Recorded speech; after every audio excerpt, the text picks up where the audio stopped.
Good morning guys, welcome back to my channel and welcome back to my new video. আমরা চললাম বেনারসের উদ্দেশ্যে।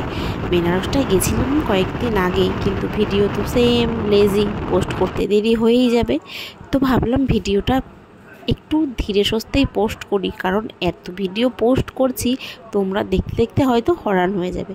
তো যাই হোক, কথা বলতে বলতে আমরা দেখো বেনারসের রাস্তা থেকে বেনারসে পৌঁছে গিয়ে তারপর ওখানে রাত্রেবেলায় হোটেলে স্টে করে একদম ভোরবেলায় ঘুম থেকে উঠে স্নান টান সেরে রওনা দিয়ে দিলাম কাশী বিশ্বনাথে বাবা ভোলেনাথের পুজো দিতে। তো রাস্তাঘাটে দেখতেই পারছো একদম ফাঁকা, কেউ ছিল না তখন, আমরাই শুধু যাচ্ছিলাম। আর আমরা পুজো টুজো দিয়ে বেরিয়ে গেছি। তো বের হওয়ার পরে তোমাদেরকে দেখাচ্ছি, কারণ ওখানে ঢোকার পর আর লাইনে মোবাইল নিয়ে যাওয়ার কোনো রকম ব্যবস্থা ছিল না, তাই জন্যে আর আমি কোনো ভিডিওই করতে পারিনি।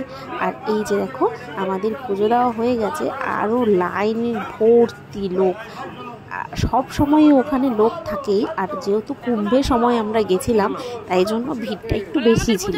তাও আমাদের ভাগ্য ভালো, আমরা কোথাও গিয়ে ঘুরে আসিনি, একদম ঠিকঠাক মতন পুজো দিয়ে তারপর এসেছি। আর আমার বর দেখতেই পারছো কেমন একটা লুক দিয়েছে, একদম তামিলের লোকেরা যেরকম ড্রেস পোশাক পরে সেজে আর কি ড্রেস পোশাক পরে সেজে গুজে থাকে, ঠিক সেরকমই সেজে আছে।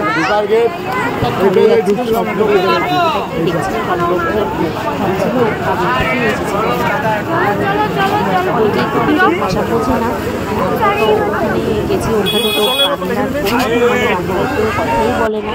তবে আমরা কথা বলেছি, আর অনেক লোকজন আছে আমার মুখের দিকে তাকিয়ে আছে, কারণ অনেক বাইরে বাইরে থেকে লোকজন গেছে, বিদেশের লোকও গেছিলো, দেখেছিলাম আমরা কত বিদেশি যে ছিল, একদম অনেক বাইরে বাইরের থেকে এসেছে। তো আমাদের সনাতন ধর্মটা এতটাই সুন্দর যে যারা এই সনাতন ধর্মের গল্প জানে, সব কিছু বোঝে, তারা অবশ্যই দেশ বিদেশ ভাগ নেই, তারা বিভিন্ন জায়গা থেকেও এই আমাদের সনাতন ধর্মের সমস্ত মঠ মন্দিরে পুজোতে আসেই। আমি যেখানে যেখানে গেছি দেখেছি, কারণ মায়াপুরে এত আমাদের হিন্দু ধর্মের লোক থাকতে তো বাইরের থেকে কেন বিদেশিরা এসে পুজো করে।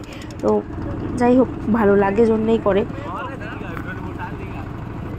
তাহলে তো বুঝতেই পারছো আমাদের সনাতন ধর্ম সব থেকে ওপরে, যার জন্য বাইরের লোকেরাও বিদেশিরাও আমাদের সনাতন ধর্মকে এতটাই ভালোবাসে, এত শ্রদ্ধা ভক্তি দিয়ে পুজো করে। नौकरी किया था शमशान घाट पे चिता जलाने का, जहाँ पर वो नौकरी करते थे यहाँ आज भी चिता जलाई जाती है। जब राजा हरिश्चंद्र ने अपना सारा राजपाट दान दिया था भगवान विश्वामित्र को, तब उन्होंने उनकी दक्षिणा पूरी करने के लिए काशी में आकर अपने आप को बेच कर यहाँ पर एक वही घाट है सत्यवादी महाराजा हरिश्चंद्र घाट। अभी यहाँ से सभी लोग मणिकर्णिका घाट के लिए जाएगा। তারপর তোমরা তো শুনলেই, আমরা যখন এই নৌকাতে করে যাচ্ছিলাম হরিশ্চন্দ্র ঘাটের সামনে দিয়ে, তো এইখানকার এই ঘাটের গল্পটাও এই দাদাটা সবটাই শুনিয়ে দিল। যতগুলো ঘাটে নিয়ে যাচ্ছে প্রত্যেকটা ঘাটের স্টোরিটা উনি নিজেই বলে দিচ্ছে। এত ভাল লাগছিল দেখতে, আর মানে এখানকার দৃশ্য তো বলে বোঝানোই যাবে না। সত্যি বেনারস একটা এত সুন্দর জায়গা, গেলেই মনে হয় বাবার একটা দেশে এসেছি। খুব ভালো লাগছিল, আমার তো ওখান থেকে আসতে ইচ্ছে করছিল না, কিন্তু টাইমটা খুব শর্ট ছিল বলে আমরা একদিন ওখানে শুধুমাত্র একদিন ছিলাম, একদিন ছিলাম না, দুদিন ছিলাম। তো দুদিনেও আমরা ঠিকঠাক ঘুরে উঠতে পারিনি, এত ভিড় ছিল বলে। তোমরা যদি কেউ বেনারসে যাও অনেকটা টাইম দিয়েছে। ये काशी का मोक्ष धाम है, यहाँ पर 24 घंटे आग जलती है। लोग लेकर आते हैं जलाने। भैया यहाँ का स्टोरी बताइए। बैठ जाइए, बैठाइए उन लोग। बैठो बैठो।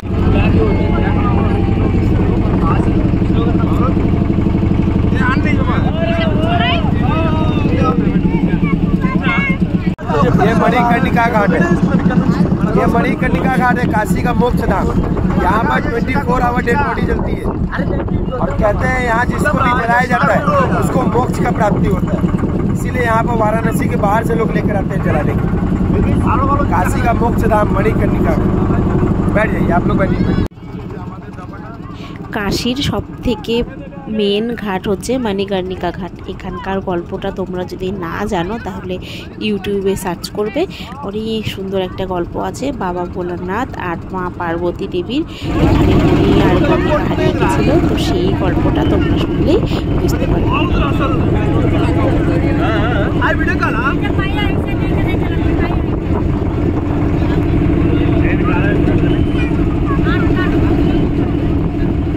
এটাই হচ্ছে সেই কাশীর মুখ্য ঘাট মণিকর্ণিকা ঘাট, যেখানে বাইরে বাইরে গিয়ে দাহ করা। সত্যি এখানকার এত সুন্দর একটা পরিবেশ, এত সুন্দর মনে হয় যে ওই শ্মশানে গেলে আসতে ইচ্ছে করে না। অন্য শ্মশানে গেলে ভয় করে আমাদের, মানে আমরা শ্মশানে গেলে ভয় পাই সাধারণত কারণ একটাই, যে ওখানে মানুষকে দাহ করানো হয়। আর অ্যাকচুয়ালি তো শ্মশানে কোনো ভয় নেই, কারণ শ্মশানে ভগবান বাস করে। তো ওই ঘাটে মণিকর্ণিকা ঘাট যেটা বললো, সেখানে গেলে আর আসতে ইচ্ছে করে না, এত ভালো লাগে। আর যেই ঘাটটা তোমরা দেখলে গঙ্গার সামনে, তো ওই গঙ্গার যে ঘাটটা, এখানে তো আরতি করা হয় সন্ধ্যাবেলা, তো দারুণ লাগে এই আরতি দেখতে। আমরা মোবাইলে দেখেছি, কিন্তু সামনাসামনি আমরা দেখার মানে ভাগ্য করেছি, এটাই অনেক। তোমরাও যারা যারা বেনারসে যাওনি অবশ্যই যেও। বেনারস একটা খুব সুন্দর জায়গা, তীর্থ করার মতন একটা ভরপুর স্থান। আর ওখানে গেলে মন শান্তি হয়ে যাবে, আসতে তো ইচ্ছেই করবে না। কিন্তু একটু টাইম নিয়ে যেতে হবে বেনারসে ঘোরার জন্য, কম করে 5-6 দিন টাইম লাগবেই। আমার ভাইয়ের তো খুব মন খারাপ হয়ে গেছিলো, ও বেশি দিন থাকতে পারেনি। এখানে সন্ধ্যাবেলায় যে আরতিটা হয় সেটা দেখতে পারেনি, এই জন্যই ভালো লাগেনি। তাছাড়া আমরা সব কিছু দেখেছি, গোটা বেনারসে অনেক অনেক জায়গা আছে যেগুলো আমরা ঘুরেছি, খুব ভালো লেগেছে।